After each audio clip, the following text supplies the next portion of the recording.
Good morning and welcome to the Morning Scoop for Thursday, April 22nd. This is your daily Buckeye fix. I'm Tom Orr. The Minnesota game is in 133 days. The game against Michigan in 219 days. We have spent this week looking back at the spring game, and the plan for tomorrow is to have Ross Holtmann to take a deeper dive on what to expect from this fall from a schematic perspective. But there has also been a bunch of basketball news over the last few days as well, and that's what we're going to be focused on today. My guest is Buckeye Scoop's Mick Walker.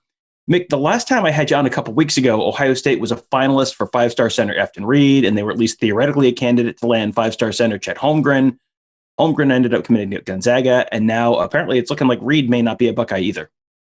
Yeah, so Efton was a guy that they were always sort of, when you look at it, they were always sort of in that second tier of like teams. There seemed like there was just always a team a little bit above them. That team might have changed consistently, and it seems like now, like Florida State, LSU, some of those schools, LSU obviously has just their ties and has recruited very well, and Florida State does very well with their big men down there in Tallahassee. So they sort of made a late charge with Efton, but Ohio State, it just seems like they had great relationships with everything with Coach Ryan Peden, the assistant coach of Ohio State. His family was close to Ohio State. He visited Ohio State, but they could just never, whatever it was, they could just never push into that second tier. Chet Holmgren was a guy that I think was a pipe dream from the very beginning. It was great that they actually got him on campus, and it was great that Chet got to see an Ohio State football game because where he's going, there is no college football at Gonzaga. So at least he got to see that in Columbus. But Chet was a guy that was a pipe dream, and he just continued to rise and rise and rise in his class, and ultimately became the best player. Went to a program where he had a friend that could obviously tell him all about Mark Few and his program and Jalen Suggs. He obviously fits what they do there with their bigs. But it was just a lot of the cards. I remember talking to some sources about Ohio State basketball, Ohio State recruiting this 2021 class a while back, and it was just there was so little elite big men or so little very quality big men in this 2021 class that everybody was after him. And ultimately, Ohio State just couldn't break through into that tier and maybe get into that group and get one of those elite guys. So I sort of took him to the transfer market, which is something we've been talking about ever since some of these big names didn't look like they were going to Columbus. Yeah, and as you said there, Chris Holtmann did end up bringing in another big man. It is Joey Brunk. He has a little bit of a history with Holtmann, which you can talk about. He played center for Indiana last year, and he is now moving to Columbus for his sixth year. So what does Joey Brunk bring to the Buckeyes? Yeah, Brunk is a guy that Chris Holtmann originally recruited and signed at Butler before he came over to Columbus and took over the Ohio State job. We're not going to there are jobs here not to pump any sort of guy up, but Brunk's a depth piece that is going to be a depth piece at Ohio State, give Ohio some size and rebounding behind Kyle Young. When you look at it, Ohio State was like, when you look at the roster makeup, you expect guys like Dwayne Washington to be back. You expect guys like EJ Liddell to be back. Justice Suing. I mean, you could even go Malachi Branham's almost a near five-star guy coming in. A lot of what you would expect, these high expectation guys, these guys you're going to lean on, are going to be back in Ohio State. And that's why they're so highly ranked by a lot of these places, whether it's a top 2 seed, top 10 team, top 5 team, whatever it is. They bring a lot of their production back. And so that just sort of maybe took them out of the mix from a guy like, I don't know, everybody wanted a Walker Kessler out of North Carolina. And that was just sort of a pipe dream because it was the guy that was going to come in and demand a big load of the production and the minutes and the scoring and everything. And it just would have changed a lot of the culture that Ohio State has. And that's something that I think it's what took them to being a 2 seed this year. It's something that Chris Holtmann has really worked on developing, and that is the culture, how everything works in Columbus. And that's why we've only seen a guy like Musa Jallow, really the only guy that transferred out of Ohio State. And that's just because he was looking for a role. And obviously you got a guy like him going out, but you have a guy like Malachi Branham coming in. Not much lost there. Best of luck to Musa down at Charlotte, who just committed there yesterday or 2 days ago. Hopefully he finds some great success, but he just didn't have a role.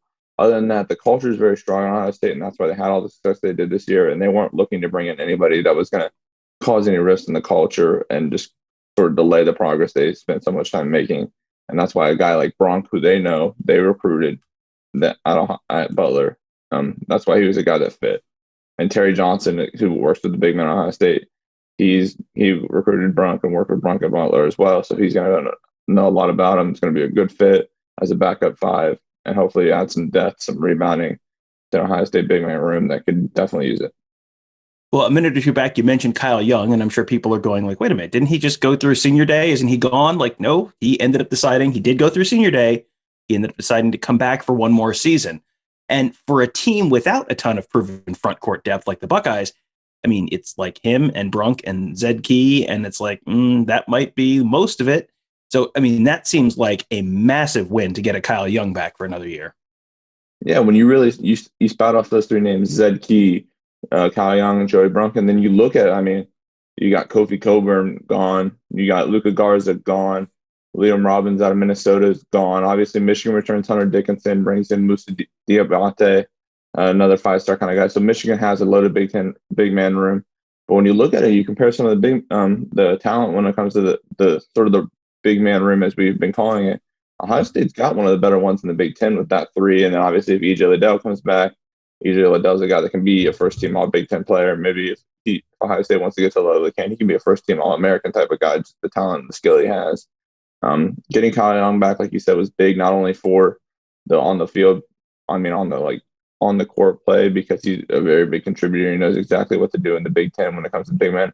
But he's another guy that Holtmann got it originally signed at Butler, brought him to Columbus, and has been with him for 4 years now.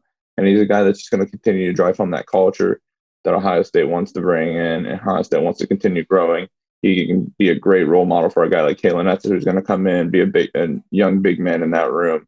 And hopefully, I mean, you can see some similar stuff like from Kalen that Kyle has brought is just effort, energy, and rebounding, and just continue to grow that culture with a guy like CJ Walker stepping out.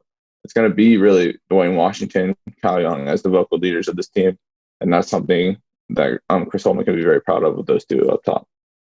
Yeah, you mentioned CJ Walker there. He, of course, is the other guy who went their senior day a couple months ago. He decided that he will, in fact, turn pro and forego that final year of eligibility. So no more CJ Walker.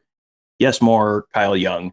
But I think we've mentioned this before, but they brought in Penn State transfer Jamari Wheeler. He is a kind of defense first point guard.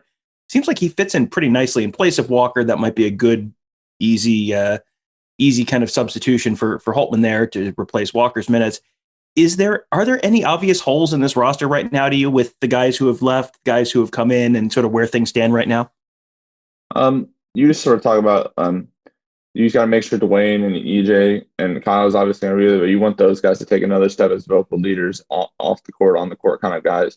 But like you mentioned it, and I talked about it earlier, you bring hopefully you bring Dwayne back, you bring EJ back, but then you have Justice Suing coming back, Kyle Young coming back, Zed Key coming back, and the list goes on and on. Justin Arns, and we can continue to roll on this list. Really, Ohio State brings back a ton of production, a ton of depth. So like you said, there really isn't any holes on this roster. On top of that, you add in a near 5-star guy that can really play and contribute at the wing spot. Malachi Branham, day one.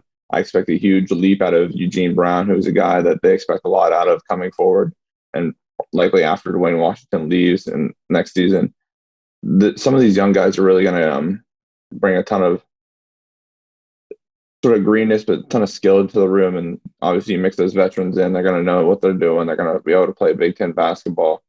And it's just going to be a great mixture of youth and experience, especially now that when you think about it, you've mentioned Jamari Wheeler coming in, but also Michi Johnson, who got that half a season in with Ohio State, who can factor in and play a big role. And then it's just going to, with the recruiting this next level in 2022 that they're at, it should be a very good roster going forward. And a lot of it goes forward with that culture. But when this upcoming team, there's not a lot of holes. And hopefully with the recruiting as it is, there won't be very many holes either. Well, without too many holes, it seems like it should be a pretty decent year coming in the upcoming season for Ohio State men's basketball. And I kind of rolled my eyes when I saw this earlier in the week, but Joe Lunardi released his first projection of the 2022 NCAA tournament field. Seems a little early, but that's just me. He has the Buckeyes as one of the 3 Big Ten teams earning a 2 seed.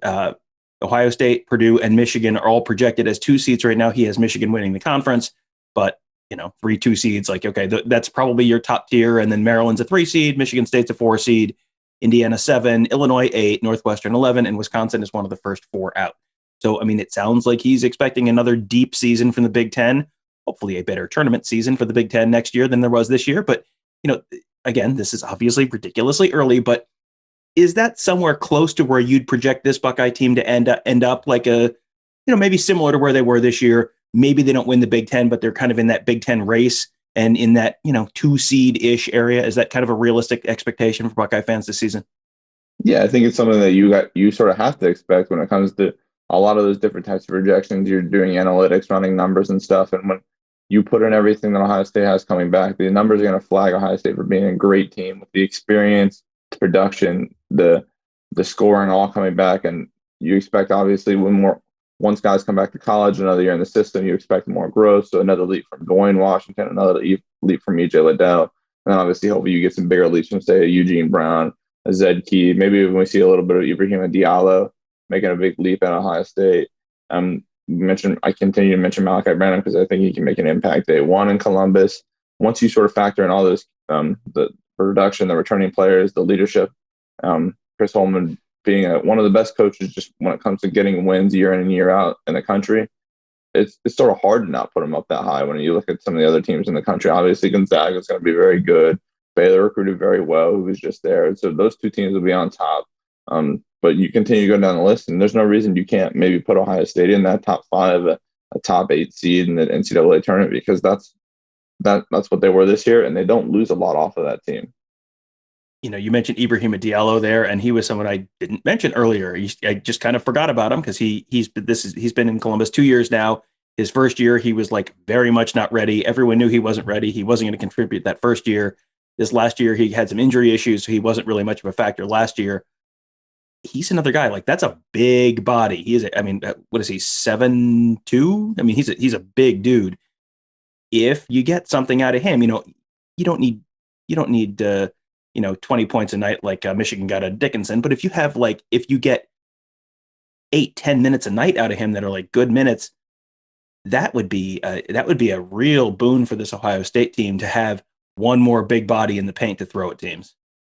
Yeah, most definitely. And even if, say, it's not this year, because Ohio State has big aspirations for not just this year, but going forward. When you look at this weekend, I'm hopefully going to drive out to Indianapolis and see their star point guard coming in 2022 class, and Bruce Thornton. Then you think about Roddy Gill Jr., Bowen Hardman. That 2022 class is right at the top of the country. They have a lot of projections going forward. And Ibrahim Diallo, like we mentioned Joey Brunk earlier, even if Ibrahim doesn't play a big role on this team, going against Joey Brunk in practice for all season, those two sort of grinding against each other as sort of 6'10", 6'11" guys that just have a ton of length, athleticism, and can challenge each other, that's going to make Ibrahim a better basketball player. And down the line, because Ohio State didn't take a big man in this 21 class, they're hoping to take one in the 22 class, but it's hard to expect the big man to contribute right away. It's going to come to a point where you're looking at maybe Zedke and Ibrahim Diallo being the star, the stud, the reliable big man on this Ohio State roster, on top of those guards that they'll have with Eugene Brown, Malachi Branham, Bruce Thornton, Roddy Gant. I continue to go down that wing list. You're going to need your bigs. And Ibrahim Diallo and Joey Brunk going against each other is only going to make Ibrahim better. And hopefully in a few years, he can be a guy Ohio State can count on, if not this coming season. Well, Mick, appreciate your time and your insight on the basketball team. It should be another fun fall and winter for Chris Holtmann's program as they make another potential run at a Big Ten title, and maybe a Final Four. They fell a little short of what their goals were, obviously this past season, but sounds like they are reloading that program pretty efficiently and should be in line for another good season. Another team that might be in line for a pretty good season, the Ohio State football team. We will have Ross Fulton on tomorrow's morning show to talk a little bit about the sort of scheme end of things from this spring's practices and the spring game, what he saw, what he thinks it might mean for this fall, especially in terms of the defense, which is obviously the big question in Columbus right now. How good is the Ohio State defense going to be? That's going to determine a lot about how good the Ohio State football team is as well. So you can have that to look forward to tomorrow. Tony Gerdeman and I are also dropping a new episode of the Buckeye Weekly podcast a little later on today. We're going to go back and going to have a little accountability. We're going to grade our pre-spring bold predictions and see how we did. Were we right? Were we wrong? Were we completely crazy? I'm a little scared. I'm not going to lie, but that'll be dropping a little bit later on today. That's the Buckeye Weekly podcast. You can find that and all of our great podcasts on Apple Podcasts, Google Podcasts, SoundCloud, Speaker, Spotify. Just search Buckeye Scoop. You'll find all of them. You can subscribe right there. Leave us a 5-star rating and review as well. You can make sure you check out BuckeyeScoop.com. We have a ton of great free content. We also have an amazing amount of content on our Ask the Insiders board for our members. We have a very, very exciting day coming up next week. Nevada, if you've ever heard of Nevada and his wise men, some of his fantastic sources, we're having Wise Men Day next week on the Ask the Insiders board. It's like the guys behind the guys. The people. I don't know if he meets them in parking garages like like in All the President's Men. But the guys, the guys standing in the shadow, the guys who know things, the guys who whisper the things into Nevada's ears, so that he can tell you what's going on inside the programs. They're all going to be on our Ask the Insiders board next week. It is going to be something that has never happened before. Should be really, really a fun, exciting day. I'll probably have Nevada on next week to talk about that a little bit, but you'll only have access to that if you're a member of BuckeyeScoop.com. You can sign up today. It's the price of like a lousy pizza, a few cups of coffee every month. Like, just treat yourself. You deserve it. Treat yourself. You can just sign up at BuckeyeScoop.com. You'll have access to our incredible team of insiders, or Ask the Insiders board, all of our great stuff. It's all at BuckeyeScoop.com.